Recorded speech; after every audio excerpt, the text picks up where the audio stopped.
시작. 베드로가 이르되 이 사람아 나는 네가 하는 말을 알지 못하노라.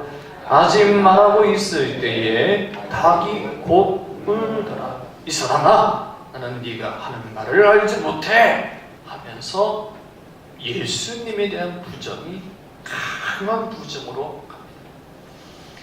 그런데 마태복음에서는 이 같은 사건을 다음과 같이 기록했는데요. 처음에는 마태복음 26장 70절입니다. 시작. 베드로가 모든 사람 앞에서 부인하여 이르되 나는 내가 무슨 말을 하는지 알지 못하겠노라 하여 했고요. 두 번째 말씀 보면 마태복음 26장 72절 말씀인데 맹세하고 부인하여 이르되 나는 그 사람을 알지 못한다 했습니다. 그리고 74절 말씀을 보면 저주하여 맹세하여 이르되 나는 그 사람을 알지 못하노라. 여러분, 오늘 읽은 이 본문의 말씀을 그동안 내가 많이 알고 들었던 말씀으로 오늘 이 시간 듣지 마시고 2017년 마지막 주일 성년주일, 왜 목사님은 이 성년주일에 마지막 주일에 하나님 이 모든 것이 은혜입니다, 감사합니다 해야 할 이 성년주일에 왜 베드로를 이야기할까? 그렇게 생각하지 마시고 오늘 이 성년주일에 이 말씀이 내게 주신 말씀으로 듣고 한번 같이 고민하고 상고해 보았으면 좋겠습니다. 왜 베드로는 3년 동안 같이 동납했던 그 예수님을 그 계집종 앞에서 나는 그가 누구인지 모르고 라고 맹세하고 저주했을까? 그리고 이 믿음 없는 이 베드로의 이 비겁한 행동을 왜 성경은 굳이 숨기지 아니하고 마태, 마가, 누가, 요한은 자랑이라도 하듯이 다 기록을 했을까? 여러분 아십니까? 사람들은 보통 하루에 평균적으로 2번 이상의 거짓말을 한대요. 다 누구나 2번 이상의 거짓말을 해요. 그리고 그렇게 거짓말을 하는 이유는 두려움 때문이라고 합니다. 두려움 때문에 거짓말을 한다는 거예요. 그런 관점에서 보면 베드로 역시 두려움 때문에 거짓말을 했을 거예요. 예수님께서 가야바 법정에서 고문당하는 장면을 보면서 두려움이 머리부터 발끝까지 사로잡혔을 거예요. 우리나라 일제강점기에 일본 고문 형별 역사가 한국 교회사에 그대로 기록되어져 있는데요. 천하에 가면 독립기념관 가면 그 일제시대에 일본 사람이 우리나라를 고문했던 그 기구들이 다 전시되어 있죠. 그 책 안에 보면 어떻게 하면 인간을 매우 고통스럽게 다룰 수 있을까에 대한 고문의 기술이 다 기록되어져 있습니다. 예를 들면 물고문이잖아요. 물고문. 사람을 거꾸로 매달아 놓는 거예요. 그리고 위에서 물 주전자로 코에다가 물을 붓는 거예요. 숨도 못 쉴 뿐만 아니라 욕조에다가 사람을 물속에 집어넣어요. 채찍고문이 있어요. 채찍 끝에다가 납을 매달아서 때리는데 채찍을 내리치면 살갗이 막 파인답니다. 피가 나, 살이 터져나가. 거기에다가 그 상처난 부위에다가 소금물을 뿌리면 이게 뭐 말할 수 없답니다. 불로 진짜예요. 분뇨 속에 잠깐 놓고 방치하거나 그 분뇨 속에서 대소변을 먹게 해야 돼. 이런 고문을 할 때 일제시대. 분뇨 속에 사람을 집어넣고 또 오줌을 먹게 했다. 타는 불 위를 맨발로 걸어가게 했고 달군 쇠로 사람을 지지고 거꾸로 매달아놓고 밑에서 불을 떼고 등에 상처를 내고 그곳에 펄펄 끓인 납을 두고 납떡을 녹여서 납을 머리카락을 천정에 매다 머리카락을 묶어가지고 천정 발가벗겨서 바늘 끝으로 전신을 콕콕 찌르고 손톱을 모두 뽑아놓고 손끝을 발로 찔러 손가락, 귀, 코, 혀, 남근, 유방 등을 순서대로 잘라낸다. 뱀, 거머리, 거미, 벌, 개미, 독충 등을 통이나 상자에 가득 채워서 알몸을 벗긴 채 피의자를 그 속에 방치해. 아주 온갖 인간이 상상할 수 없는 고문을 우리 기독교인들에 대한 고문은 더해요. 예수 믿는 것 때문에 더 심한 고문을 했는데 그 방법이 뭐냐면 예수님의 얼굴이 그려진 성화 그 성화를 밟고 지나가게 하는 거예요. 밟고 지나가면 개종한 것으로 알고 밟고 지나가지 않으면 고문을 가했는데 그때 쓴 고문이 무엇이냐 하면 말 뒤에 사람 몸을 알몸으로 나체로 묶인 채 대로변을 달리게 했답니다. 볼에 십자가 형태의 서로 지지고 그리고 손발에 근육을 끊는 고문. 여러분 이게 통통토성에 근육을 아킬레스 이런 걸 다 끊어버려요. 십자가에 매달아 바다 물속에 묶어 두는 고문을 했고 대로에 몸만 묻어 사람들이 밟고 지나가게 하는 고문 등을 했답니다. 이루 말할 수 없는 다양한 방법으로 고통과 고문을 가했다는 거예요. 여러분 이런 말이 있잖아요. 칼은 죽음이지만 채찍은 차라리 죽는 것이 낫다. 그냥 칼은 한순간만 참으면 죽지만 채찍은 고통대로 느끼면서 서서히 죽으니 차라리 칼로 빨리 죽게 해달라는 거예요. 지난주에 어느 목회일 방송에서 성탄절을 맞이해서 예수님의 순환 그게 뭐지? 패션 오브 크라이스트 이런 영화가 나왔어요. 그 영화를 보고 있는데 영화의 맨 마지막 장면에 예수님이 고문당하시는 장면 얼마나 처참하고 고통스러운지 채찍에 맞아 예수님의 살이 터져나가는데 여러분 이런 장면을 베드로가 보아한 거예요. 당연히 두렵지 않겠어요? 그리고 그런 상황에서 내가 봤어! 내가 당신이 저 반역당과 함께 있는 것을 봤어 하면 여러분 사람이라면 그 누구나 순간적으로 거짓말 나올 수밖에 있지 않겠어요? 그래서 베드로가 저주하며 맹세하여 이르되 나는 저 사람을 알지도 보지도 못했어 한 겁니다. 여러분 제가 이렇게 설명해 드리니까 참 어이없으시죠? 이게 무슨 가장 예수님을 잘 믿는 대대의 모습인가 하면서 실망도 내지요.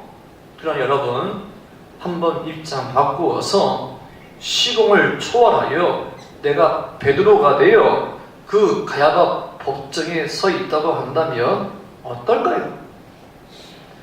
아 정말 베드로 바보 같다라고 말할 수 있을까요? 거짓말하면서 나는 저 예수를 알지도 보지도 못했다고 말하는 그를 향하여 돌을 던질 수 있을까요? 저는 솔직히 제가 베드로 입장이 되었다면 아마도 예수님이 붙잡혀 갈 때부터 어디 남들이 알지 못하는 곳에 숨어 있다가 사람들 다 지나가고 없을 때 나올 거예요. 예수님 잡힌 현장은 고사하고 짐 싸가지고 당장 고향으로 도망갔을 거예요.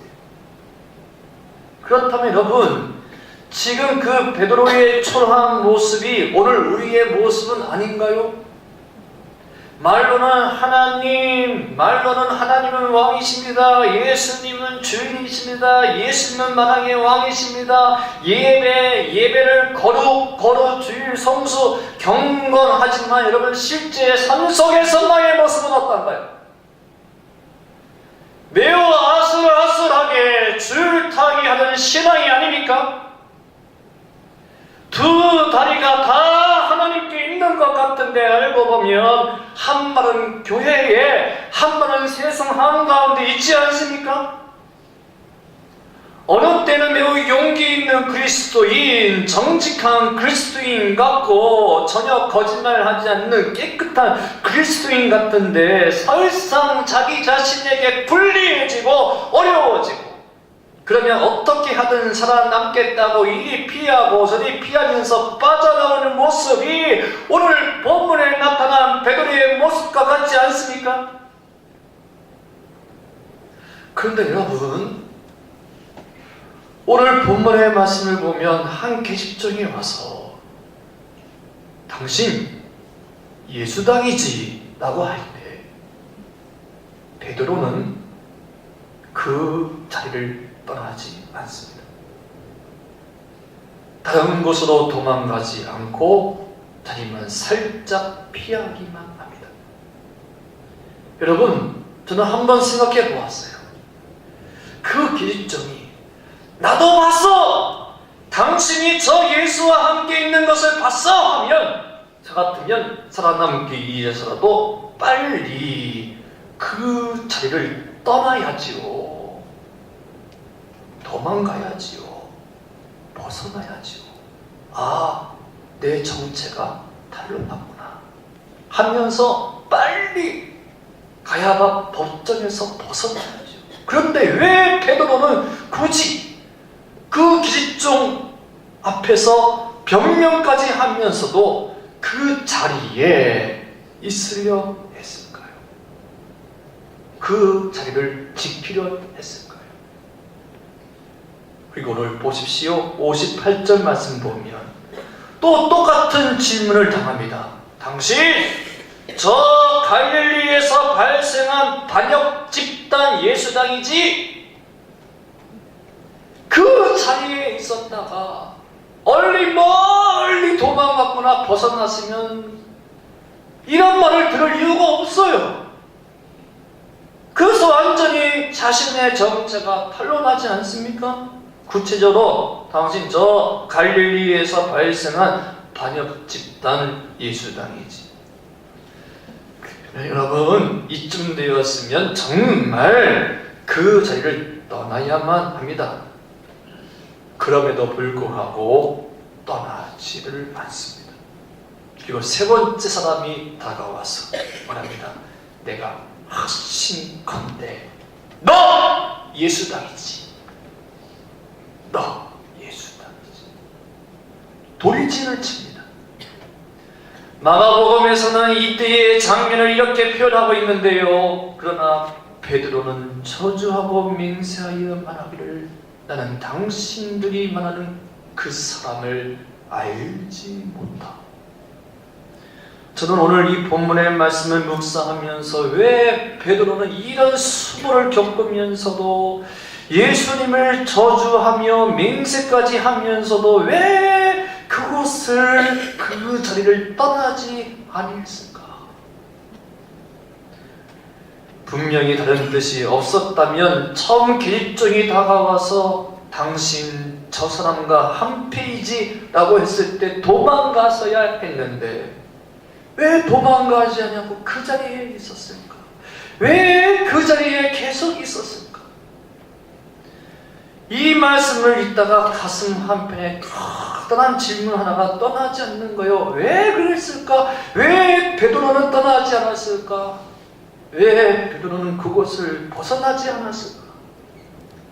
이렇게 생각하니 그동안 내가 이 본문 말씀 속에 있는 베드로, 배신자 베드로 했던 것이 짧은 생각, 편견이라는 것을 알게 되었어요.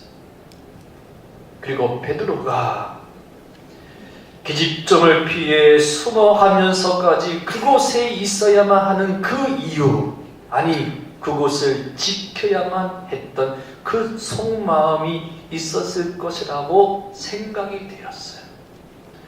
그랬더니 제 가슴에 뭔가 뭉클한 것이 하나가 붙잡히는데 그것 때문에 눈물이 나더라고요. 아, 그래. 이것 때문에 베드로가 떠나지 않았구나. 아, 이것 때문에 그 자리를 벗어나지 않았구나. 아, 그래. 이것 때문에 그 자리에 여전히 있었구나. 여러분, 오늘 우리도 어느 날 뜻하지 않는 오해의 한 법판에서 인간적인 갈등을 느낄 때가 있어요. 예수님 믿는다는 이유로 매우 힘든 상황에 직면할 때가 있죠. 그럴 때 처절하게 내 자신의 약점이, 나약함이 숨김없이 다 드러나게 되죠. 오늘 본문에 나타난 베드로처럼 말이지요. 비겁함이, 초라함이 다 드러나게 되죠. 그리고 그 초라함 때문에 본의 아니게 교회에게, 성도에게 피해를 주기도 합니다. 내 마음은 그게 아닌데, 자신도 모르게 튀어나오는 세상적인 것 때문에 갈등하고 고민하게 됩니다.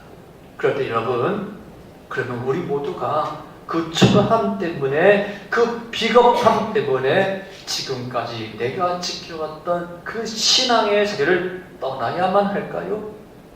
여러분, 아닙니다. 보십시오. 오늘 본문에 나타난 베드로, 그렇게 넘어지고 쓰러지고 죄를 지었어도 주님을 떠나지 않습니다. 할렐루야. 그렇게 반복해서 실수하고, 그렇게 반복해서 갈등하고, 그렇게 반복해서 수모를 당하면서도 멀리 도망가지 못하고 자기를 지켜요. 마가복음 14장에서는 예수님이 잡히시던 상황을 이렇게 묘사하고 있지요. 14장 50절 말씀 시작. 제자들이 다 예수를 버리고 도망하니라. 51절 시작. 한 천명이 벗은 몸에 배 이불을 두르고 예수를 따라가다가 무리에게 붙잡히니. 비록 베드로 기집종에게 변명하느냐 초라하지만 예수님 고초당하시는 그 장면을 지키고 싶었습니다. 다른 사람이 뭐라고 하든 그거 그리 중요하지 않았습니다.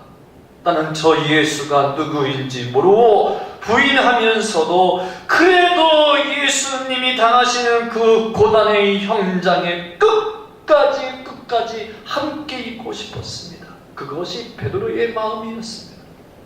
다 도망갔지만, 도저히 도망갈 수밖에 없는 그런 상황이었지만, 그래도 이것이, 이 자리에 있는 것이, 이 자리를 지키는 것이 자신이 스승님께 드리는 마지막 도리요 충전이라고 생각한 거예요.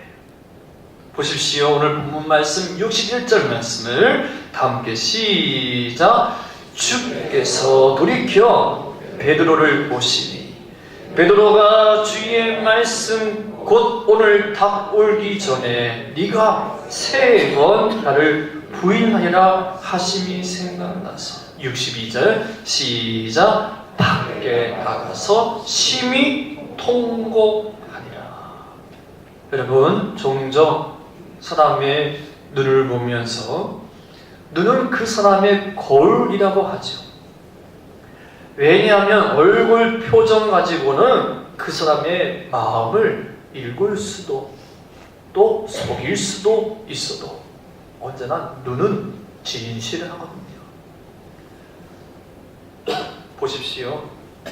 예수님이 베드로를 보시니 베드로가 밖에 나가서 심히 통곡했다는 거예요. 그런데 어떻게 하다가 예수님의 눈과 베드로의 눈이 마주친 거예요. 그런데 베드로, 예수님께서 자신을 바라보는 그 눈이 원망의 눈이 아닌 겁니다. 오히려 자신을 인정해주고 괜찮다고 말해주는 눈인 거예요.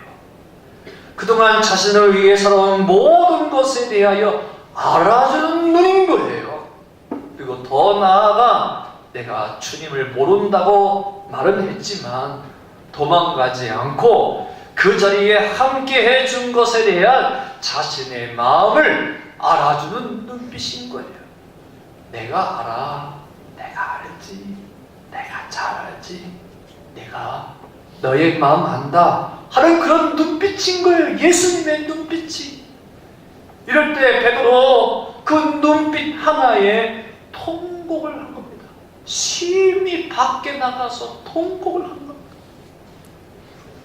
내가 그렇게 기집종을 피하면서까지 이곳에 있으려고 했던 그 내 마음의 중심을, 내 마음을 예수님이 알고 계셨구나. 내가 정말 진심으로 주님을 모른다고 한 것이 아닌데, 그래서 그것을 어떻게 설명할 수 없었는데 주님이 내 마음을 알고 계셨구나. 그래서 흘리는 눈물이었던 거예요. 여러분, 오늘 그 누군가가 나의 겉모습만 보고 평가할 때, 그럴 때 나의 진심을, 나의 중심을 내보이지 못해 가슴 답답해 한 적 없습니까? 그럴 때 여러분, 오늘 우리 주님께서 베드로에게 보여주셨던 그 눈빛을 기억할 수 있기를 바랍니다. 그래, 사랑하는 종아, 다른 이들은 다 알지 못해도 나는 알아. 나만큼은 알아. 내가 너를 얼마나 사랑하는지, 내가 너를 얼마나 좋아하는지 알아. 말씀하여 주십니다. 그리고 오늘 읽은 본문 말씀 61절 말씀 보면 시작. 주께서 돌이켜 베드로를 보시니, 베드로가 주의 말씀 곧 오늘 답 올기 전에 네가 3번 나를 부인하리라 하심이 생각나서, 주께서 돌이켜 베드로를 보시니, 주님께서 고문당하시다가 이렇게 돌이켜서 베드로를 보셨다는 거예요. 여러분, 만약 우리의 믿음이, 우리의 신앙이 단지 내 중심, 내 마음을 아신다는 거 하나만으로 끝난다면 여러분 얼마나 소극적인 해석이겠어요? 그러면 그 다음은 어떻게 하는 말인가요? 단지 위로받고 눈물 흘리고 여기서 끝난다면 우리의 신앙은 또 반복해서 안주, 무지, 배반, 게으름, 잘못했다간 하나님만 아시면 되시지요 하는 매우 독선적인 신앙으로 끝날 가능성이 많겠죠.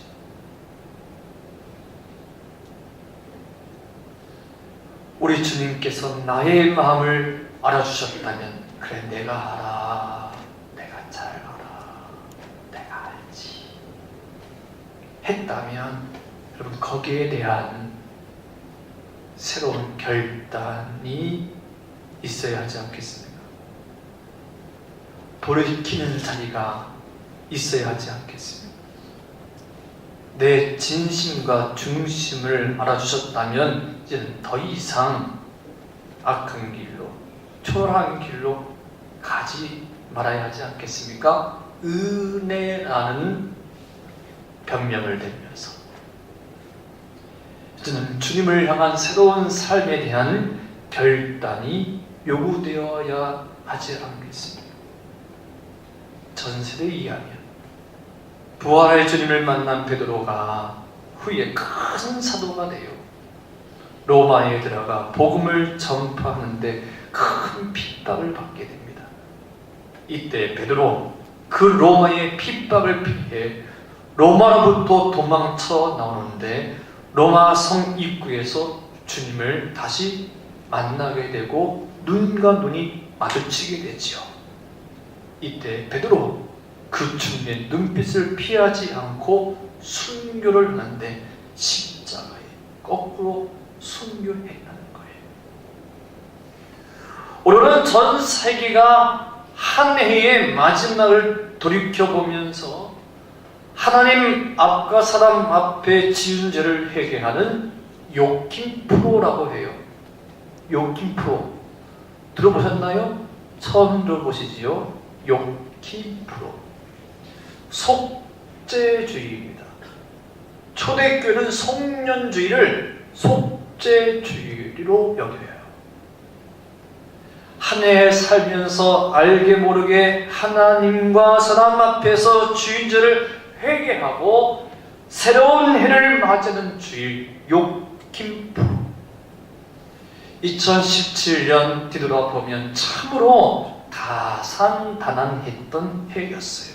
즐거운 일도 있었고 복된 일도 있었지만 반면에 하나님 앞과 사람들 앞에 알게 모르게 지은 죄가 많은 부끄럽고 후회스러운 해였어요.